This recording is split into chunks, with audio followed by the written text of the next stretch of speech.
আসসালামু আলাইকুম রহমতুল্লাহ। আমি মমতা মুশতারি যশোর থেকে ওয়েলকাম করছি আমার ইউটিউব এবং ফেসবুক পেজ মমতা মুশতারি থেকে। কেমন আছেন আপনারা সবাই? কাছে দূরে দেশের বাহিরে যে যেখান থেকে আমার ভিডিও দেখছেন, আশা করছি আল্লাহর রহমতে সবাই ভালো আছেন। আমরাও ভালো আছি আলহামদুলিল্লাহ। আজ শুক্রবার, ঘড়িতে এখন সময় বিকাল 4টা, আসরের আজান হয়ে গেছে।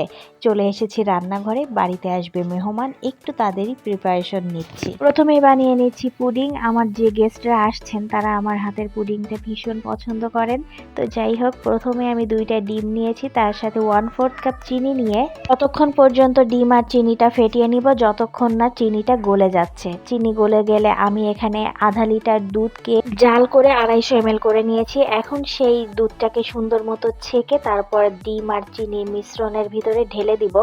আমি এখানে দুধটা জাল করে নিয়েছি আর একটু ছেঁকে দিয়েছি যাতে কোনো সরের অংশ দুধ চিনির মিশ্রণের ভিতরে না যায়। তারপর এখানে 1/4 কাপ চিনি দিয়ে একটা ক্যারামেল করে নিয়েছি। আপনারা চিনিটা অবশ্যই লো আঁচে, একেবারে লো আঁচে একটু সময় নিয়ে ক্যারামেল করার চেষ্টা করবেন, তাহলে আপনাদের পুডিংয়ের কালার এবং ক্যারামেলের কালারটাও কিন্তু দারুণ আসবে।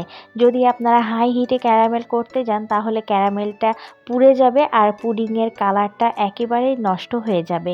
পুডিংয়ের কিন্তু মূল বৈশিষ্ট্য বা মূল বিশেষত্বই হচ্ছে ওর কালারটা।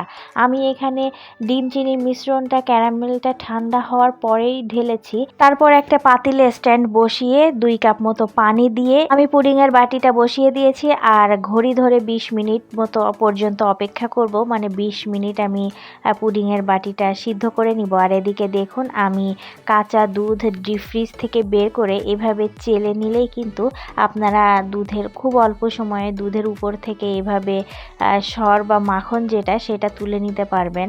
আমি দেখি দুধের উপরে কি যেন সাদা সাদা ভাসে, আমি কি এই জন্য কয়েকদিন এভাবে তুলে নিয়েছি, পরে ওটা দিয়ে ঘি বানিয়েছি।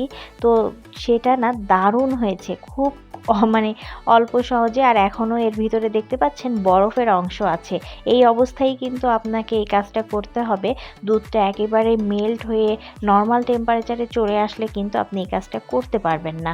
আমি কি করছি, আবার এই দুধটা একটুখানি এর ভিতরে ঢেলে দিয়ে তারপরে আবার একটু ঝাঁকিয়ে আর বাকি যতটুকু ক্রিম আছে ততটুকু বের করে নিব। এটা কিন্তু আপনারা বলতে পারেন ক্রিম তোলার একটা সহজ টেকনিক। আমি এভাবে 1-2বার করে এখন থেকে এভাবেই করার চেষ্টা করি। এই যে অংশটুকু বরফ হয়ে আছে সেই অংশটাও আপনি দেখতে পারবেন কত সুন্দর মতো ওই গলিত দুধের সাথে মিশ্রণ হয়ে কি সুন্দর হয়ে বের হয়ে আসবে। একটুও কিন্তু আর বরফের অংশ থাকবে না। তো এইভাবে এটাকে ছেঁকে নিলেই কিন্তু আপনি অনায়াসে খুব সহজে ক্রিমটা তুলে নিতে পারবেন। চলুন এখানে আর একটা কাজ করে নেই। একটা কাপড় বসিয়ে তার উপরে একটা ডাব নিয়েছি। এই ডাবটা না একটা ভালোবাসা। আমাদের প্রতিবেশী এক আঙ্কেল আছেন, উনি আমার বাচ্চাদেরকে ভীষণ আদর করে। উনার আবার একটাই নারকেল গাছ উনার বাড়িতে। সেই নারকেল গাছ থেকে যখনই উনি ডাব পারুক বা নারকেল, তখনই আমার বাচ্চারা না থাকলেও উনি ডেকে ওদেরকে একটা দেবেনই। এটা একেবারে মাস্ট। উনি গাছ পরিষ্কার করলে বা গাছ কাটা নারকেল পাড়াতে উঠলে আমরা জেনে রাখছি আমাদের বাড়িতে একটা নারকেল আসবেই, সেটা নারকেল হোক বা ডাব। তো এবার দেখছি ডাবই পেরেছেন। তো ইনার এই ডাবটা এত সুস্বাদু, মানে গাছের জিনিস বলে কথা। তো ডাব তো সাধারণত গাছেরই হয়, এটা তো আর্টিফিশিয়াল হয় না। তবে ইনার ডাবটা না, মানে দেখতেই তো পাচ্ছেন কতটা বড়। আর আমার এই মগটা কিন্তু 2 লিটারের মগ। সেই মগের প্রায় গলা মগ পানি হয়েছে। তার মানে বলতে পারেন 1.25 লিটার পানি হয়েছে এখানে, বা সোয়া লিটারই, 1 লিটারের একটু বেশিই হয়েছে। একেবারে 1.5 লিটার হয়েছে এটা বলা যাবে না। তো আমি আবার একটু ডাবটা ফাটিয়ে নিয়ে দেখলাম, তেমন একটা ভেতরে শ্বাস হয়নি। কিন্তু এই ডাবটা না দুর্দান্ত মিষ্টি হয় খেতে। মানে আমি সচরাচর এত মিষ্টি ডাব কখনো খাইনি। খেয়েছি আর এক ধরনের ডাব হয় না, লাল ডাব বলে যেটা হয়, সেটা কিন্তু মিষ্টি হয় তুলনামূলক সবুজ বা এমনি ডাবের থেকে, লাল ডাবটা। তবে ইনার এই ডাবটা না সত্যি বলছি, মানে না খেলে আপনারা বুঝবেন না। তো অবশ্যই ডাব খাওয়ার জন্য আমার বাড়ি আসতে হবে। আর আঙ্কেল যে যখন ডাব দিবে তখন আসতে হবে, তা না হলে কিন্তু এই ডাবের স্বাদ আমি আপনাদেরকে বোঝাতে পারবো না। এটা কিন্তু একটা পেইড প্রমোশন ভিডিও। উনি আমাকে ডাব দিয়েছে আর আমি আপনাকে ডাবের গুণগান বলছি। আসলে উনি আমাকে বলতে বলেননি, কিন্তু তারপরেও আমার তো একটা দায়িত্ব থেকে যায় নাকি। চলুন ডাবটা বাচ্চাদের হাতে ছেড়ে দেই, আমি মূল রান্নায় ফিরে আসি।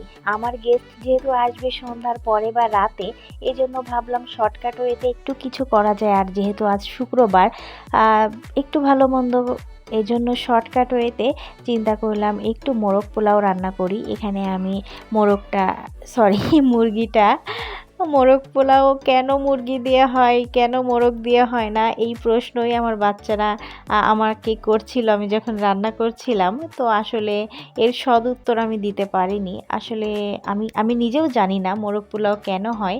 আমি ওদেরকে বলেছি আমি জেনে তারপরে তোমাদেরকে বলবো। তো যাই হোক, আমি এখানে মুরগিটাকে সুন্দর মতো একটু রোস্ট টাইপ বা কোরমা টাইপ রান্না করে, পোলাওটা যখনই এখানে আধা সিদ্ধ হয়ে এসেছে, মানে পানিটা আছে, পুরোপুরি পানি শুকিয়ে যায়নি, সেই পর্যায়ে এসে আমি মুরগির রোস্টটা বা কোরমা যেটাই বলুন না কেন, রোস্টই রান্না করেছি। আসলে কোরমা তো আরেকটু সাদাটে হয়। তো পোলাওয়ের মধ্যে দিয়ে একটু চেপে তারপর নিচের পোলাওগুলো একটু উপরে উঠিয়ে, আমি যেভাবে করছি আপনারা সেটা দেখে নিশ্চয়ই বুঝতেও পারছেন। আসলে নিচের পোলাওগুলো একটু উপরের দিকে উঠিয়ে তারপর একটু গোল মতো করে দিলেই দমে বসিয়ে দিব। আর সেটা এইভাবে দমে থাকবে 20 থেকে 25 মিনিট বা আধা ঘন্টা রাখলে সবচেয়ে বেশি ভালো হয়। আপনি এ পর্যায়ে এসে কোনোভাবেই নাড়াচাড়া করবেন না। আপনারা দেখে বুঝতেই পারছেন আমার পোলাওয়ে কিন্তু এখনও যথেষ্ট, যেহেতু আধা সিদ্ধ হয়েছে, আমি বলছি যে পানি আছে। আর এ পর্যায়ে আপনি যখন গোল করা হয়ে যাবে, তারপর মোরগ পোলাওয়ের উপর দিয়ে আপনি পেঁয়াজ বেরেস্তা, ঘি, তারপরে কিচমিচ, কাঁচামরিচ, যা যা দেওয়ার আছে সেগুলো দিয়ে সুন্দর মতো দমে বসিয়ে দিবেন। এই কাজটা আপনি এই পর্যায়ে এসেই করবেন। আর অবশ্যই কিন্তু কেওড়া জল, গোলাপ জল মিক্স করে দিতে এই পর্যায়েই দিতে হবে, ভুল করবেন না, তাহলে কিন্তু মানে মোরগ পোলাওয়ের অ্যাকচুয়াল টেস্টটা পাওয়া যায় না। তো যাই হোক, আমি চেষ্টা করেছি আপনাদের সাথে একটু ছোট ছোট ক্লিপ শেয়ার করতে। আসলে ডিটেলস ভিডিও আমি শেয়ার করিনি। এত কিছু কাজের মধ্যে না, সেই পুডিংটা চুলা থেকে নামিয়েছি, তারপর সেটাকে ফ্রিজিং করেছি, আর এখন সেটা ঠান্ডা হয়ে গেছে, গেস্ট আসার সময়ও হয়ে গেছে। এই জন্য ভাবলাম একটু তাড়াহুড়া করে আপনাদের সাথে শেয়ার করি পুডিংটা কেমন হয়েছে। দেখুন পুডিংয়ের লুকসটা দেখুন। আসলে পুডিংয়ের কালারটা না ওই ক্যারামেলের উপরেই নির্ভর করে। আপনি যদি লো আঁচে ক্যারামেলটা না করেন, একটু হাই হিটে করতে যান, তাহলে অবশ্যই আপনার ক্যারামেলটা পুড়ে যাবে। আর তখন ক্রিমের এই দারুণ কালারটা কিন্তু মোটেও আসবে না। তখন একটা কালচে খয়েরি কালার চলে আসবে, আর স্বাদের ভিতরে তিক্ততা চলে আসবে, সেটা একেবারেই ভালো লাগবে না। তো দেখতে পাচ্ছেন আমারটা কি দারুণ চকলেট কালার এসেছে। আসলে পুডিংয়ের কালার কিন্তু এমনটাই হয়। চলুন আপনাদেরকে পুডিংটার একটু টেক্সচার দেখাই। আমি পুডিংটা 4 ভাগে ভাগ করে নিয়েছি। আপনারা যদি এই পর্যায়ে পুডিংটার টেক্সচারটা খেয়াল করেন, তাহলে দেখবেন কতটা স্মুথ হয়েছে। ওই যে আমি দুধটা যখন দিয়েছি ডিম চিনির মিশ্রণের ভিতরে, তখন কিন্তু আমি দুধটা চেলে মানে ছাঁকনিতে ছেঁকে দিয়েছি। আবার যখন ডিম চিনি আর দুধটা একসাথে মিক্স করেছি, তখনও আবার যখন ক্যারামেলের বাটিতে দিয়েছি, তখন কিন্তু আরেকটা ছাঁকনি দিয়ে ছেঁকে দিয়েছি। তো আপনারা চেষ্টা করবেন এভাবে একটু চালনি দিয়ে চেলে বা ছেঁকে দিলে না কি হয়, ডিম দুধের ভিতরে যদি কোনো লাম্পস বা দানা থাকে, যেটা সরও হতে পারে বা দুধের কোনো অংশও হতে পারে, ওই জিনিসটাই কিন্তু আপনার দুধের মানে পুডিংয়ের টেক্সচারটাকে নষ্ট করে দিবে। আর সেকে দিলে এরকম একটা স্মুথ টেক্সচার পাবেন আপনি। তো চলুন, পুডিংটা খেতে যে এত দারুণ হয়েছে, এরকম একটা পুডিং আপনি কিন্তু অনায়াসে দাঁড়িয়ে এক জায়গায়ই খেয়ে ফেলতে পারবেন। তো আমি এখানে বাচ্চাদেরকে একটু একটু করে খাইয়ে দিচ্ছিলাম এক পিস, আর ওদের কাছ থেকে রিভিউ নিচ্ছিলাম। আসলে রিভিউ নেওয়ার কিছুই নেই, আমার বাচ্চারা বরাবরই আমার পুডিংটা খেতে ভীষণ পছন্দ করে। তো চলুন, গেস্ট এসেছে, তাদেরকেও সার্ভ করে দিই। আর এই দেখুন আমার গেস্টরা আমার বাচ্চাদের জন্য কি দারুণ একটা কেক এনেছে। কেকটা দেখে তো আমি হাসতে হাসতে আমার পেটটাই ব্যথা হয়ে যাচ্ছিল। এরকম ধরনেরও কেক মানুষ বানায়, আসলে তারপরে আমি ওনাদেরকে সমস্ত খাবার-টাবার আর কেক সহ সাজিয়ে দিলাম। ওনারা আবার আমার বাচ্চাদের সহ একটু ছবি তুললেন।